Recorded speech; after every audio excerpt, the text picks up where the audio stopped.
Sir जितनी expected throw थी उतनी नहीं लग पाई, जैसे मैंने सोचा था कि 44 या 45 प्लस लगाऊँ, क्योंकि 3 थ्रो मेरी 43 की रेंज की गई थी। तो मैं लगा सकती थी 44 प्लस, लेकिन थोड़ा रहा उसमें, नहीं लग पाई। लेकिन वैसे कॉन्फिडेंस अच्छा था क्योंकि ये मेरा सेकंड इंटरनेशनल था। पहली बार में जो फर्स्ट इंटरनेशनल था उसमें इतना कॉन्फिडेंस नहीं था मेरे में, लेकिन इस बार एक्सपीरियंस की वज़ह से थोड़ा फ़र्क पड़ा उस चीज़ में भी। तो यही था कि 44 प्लस तो लगाऊँ, ताकि मेरा और पीबी हुआ है सर मेरा वहाँ पे शायद 5 सेंटीमीटर से हुआ है। मेरा 38 लगी है वहाँ पे थ्रो 43.38, लेकिन मैंने सोचा था कि 44 प्लस लगा के आऊँ वहाँ। सर उस टाइम मैंने बस यही सोचा था कि फ्री माइंड रह के बस टेक्नीक अप्लाई करके मैं अच्छी थ्रो निकालूँ। जो निकली भी 43 की 3 थ्रो निकली थी मेरी रेंज की। उतना वही एक्सपेक्टेड नहीं लग पाया, लेकिन अच्छा था कॉम्पिटिशन, ठीक फ़ील हुआ मुझे। नहीं सर, अब नहीं चलती, बस अब जो हो गया वो अच्छा ही था। अब मैं आगे के लिए सोच रही हूँ फेडरेशन कप जो है उसमें अच्छी लगानी है मुझे।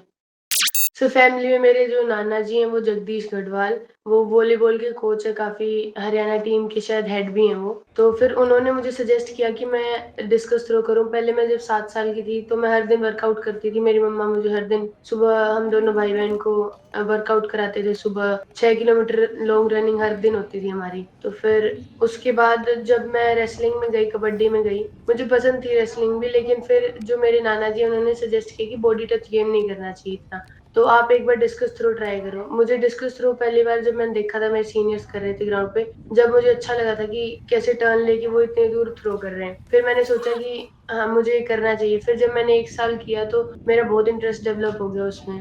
तो जो वो टर्न होता है उसके बाद जो थ्रो रिलीज़ करते हैं तो जितनी दूर जाती है उसी से अट्रैक्शन फ़ील हुआ कि कितना अच्छा टर्न ले रहे हैं स्मूथ ये, मुझे भी ट्राई करना चाहिए। नहीं सर, डिस्कस की जर्नी मैंने 2 एंड अ हाफ इयर्स हो गए मुझे अभी। अभी से तो नहीं की है, ब काफ़ी 2.5 साल हो गया मुझे। एएफआई की गेम्स मैंने इसी साल खेले थे, तो वो वर्ल्ड एथलेटिक्स पे उसी का दिखाता है कि 1 साल पहले की थ्रो या फिर जो यूथ नेशनल की थ्रो। तो यूथ नेशनल मेरा पहला एएफआई गेम था, तो उस वज़ह से वो उस वेबसाइट पे दिखाता है कि मेरा 40.19 था उस टाइम पर्सनल बेस्ट। तो मैंने 2.5 साल हो गया मुझे गेम करते हुए डिस्कस। तो यूथ नेशनल के टाइम था मुझे कि यूथ एशियन के लिए क्वालीफाई करना है मुझे, ताकि मुझे और अच्छी अपॉर्च्युनिटी मिले और मेरा पहला इंटरनेशनल हो। तो वहाँ पे मैंने ठीक थ्रो लगाई थी 40.19, उसकी वज़ह से मेरा यूथ एशियन में सिलेक्शन हुआ था। सर एथलेटिक्स तो मैंने जो गेम चूज़ किया था, मैं जब महावीर स्टेडियम जाती थी पहले संदीप सर के पास, संदीप रापड़िया, जो मेरे फर्स्ट कोच थे, वो प्राइवेट कोच थे, तो वो जैसे वर्कआउट कराते थे। उस टाइम एथलेटिक्स में उनके पास 2-3 बच्चे थे मेरे से पहले भी। वो जैसे वर्कआउट कराते थे, मुझे उसी चीज़ ने अट्रैक्ट किया कि मुझे डिस्कस करना चाहिए। कहती कि मैं रेसलिंग करती थी पहले, लेकिन मुझे डिस्कस थ्रो ने ज़्यादा अट्रैक्ट किया इसी चीज़ ने कि टर्न वगैरह और वर्कआउट करने का तरीका। नहीं किए सर मैंने, बस ऐसे ही हमारा एक जय हिंद पार्क है यहाँ पे 16-17 सेक्टर में, वहाँ पे कोच थे कबड्डी के, वो कभी कबड्डी करा देते थे, कभी रेसलिंग, तो प्रोफेशनल रेसलिंग मैंने नहीं की है अभी। नहीं सर, उस टाइम तो बस मैं गेम कर ही रही थी, जैसे फिटनेस पे ध्यान देती थी उस टाइम मैं बस, कि मम्मा कहती थी फिट रहना है, इसलिए लॉन्ग रनिंग वगैरह, रेसलिंग, उस टाइम इतना वो नहीं था रेसलिंग के उस। सर एसजीएफआई नेशनल्स जो था मेरा, पहला एसजीएफआई नेशनल था, उसमें मैं टॉप 8 में भी नहीं थी क्योंकि मैंने बहुत ही कम थ्रो लगाई थी। 2 साल पहले की बात है, तो मैंने 33 कुछ लगाया था और 37 मेडल गया था। तो मुझे लगा था कि अगले साल फर्स्ट तो आना, गोल्ड तो लाना ही लाना है। तो जब मेरा अगले साल गोल्ड आया 2024 में एसजीएफआई नेशनल्स में, जब मुझे लगा कि हाँ, मुझे डिस्कस ही करना है। सर सीमांत तिलपुनिया ही मुझे गाइड कर रहे हैं जब से मैंने गेम शुरू किया है। मैंने गेम शुरू भी नहीं किया था, मैं सिर्फ़ वर्कआउट ही करती थी। तो सीमांत तिलपुनिया के पास मेरे पापा ने मैसेज किया था कि हमें इसको क्या कराना चाहिए। तो उन्होंने कहा था अभी मल्टीपल इवेंट्स कराओ, फिटनेस पे ध्यान दो। तो अभी इतने सालों से मुझे सीमा दीदी गाइड कर रहे हैं इतने, वही गाइड करते हैं मुझे हर चीज़ के लिए। उनकी जैसे वीडियोज़ देखते थे, हमें ये तो पता था कि वो 4 टाइम ओलंपियन और इतने अच्छे प्लेयर रह चुके हैं और उस टाइम तो वो गेम कर भी रहे थे। तो उनका जब मेडल आया था शायद कॉमनवेल्थ में आया था, तो पापा ने मैसेज भी किया था उनके पास मेरी फ़ोटो वीडियोज़ भेज के कि जी हमें इसको क्या कराना चाहिए। तो उन्होंने सजेस्ट किया अभी आप मल्टीपल इवेंट्स कराओ ताकि फिटनेस आए और थोड़ी स्ट्रेंथ डेवलप हो उसकी बॉडी में। इंस्टाग्राम से मिले थे सर, जैसे पापा ने मैसेज किया तो उन्होंने हमें गाइड किया था। सर मेरी वीडियोज़ भेजी थी जैसे रनिंग वगैरह की, और मैं मेरी फ़ोटो भेजी थी जैसे फुल बॉडी स्ट्रक्चर ऐसे जिससे पता चले।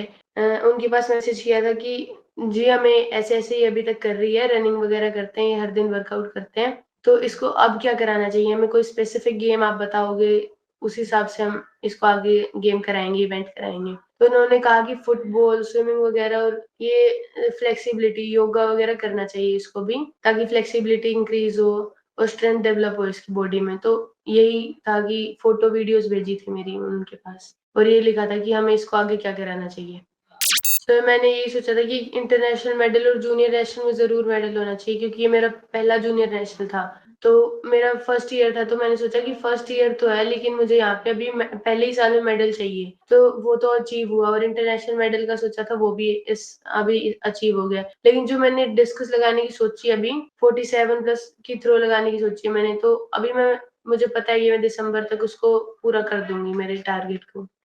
सर इस साल अभी अगले ही महीने एसजीएफआई नेशनल्स हैं, तो वही मेरा मेन टारगेट है कि वहाँ पे 45 प्लस की मैं थ्रो लगाऊँ। मैं सारे देखती हूँ वर्ल्ड चैंपियनशिप, टोक्यो जितने भी इवेंट होते हैं मैं सारे एक भी मिस नहीं करती। ओलंपिक्स में भी वेलरी ओलमैन का फर्स्ट गोल्ड था, तो मैं और फिंगबिन का सेकंड तो मैं इन सब की थ्रो देखती हूँ। लेकिन मैं ज़्यादा प्रेफ़र सैंडरा की थ्रो करती हूँ क्योंकि वो मुझे उनकी टेक्नीक और उनकी फिक्स थ्रो बहुत अच्छी लगती है। नहीं सर, मैंने इसी साल सोचा है कि मैं शॉट पुट भी शुरू करूँगी। मतलब शॉट पुट से टेक्नीक में काफ़ी फ़र्क पड़ता है, ग्राउंड से पावर लेनी आती है, तो वो मुझे डिस्कस में काम आएगी। तो मल्टीपल इवेंट्स करने का सोचा है, जैसे शॉट पुट और डिस्कस 2 लेके चलूँ मैं। सर अगला साल का मेन टारगेट तो यही है कि फेडरेशन कप होगा, वहाँ 49 का क्वालिफ़िकेशन मार्क है। तो 49 का क्वालिफ़िकेशन पहले करना है मुझे ताकि मेरा वर्ल्ड अंडर 20 चैंपियनशिप में सिलेक्शन हो। जो दूसरा टारगेट मेरा है यूथ ओलंपिक्स के लिए क्वालीफाई करना है सबसे पहले तो।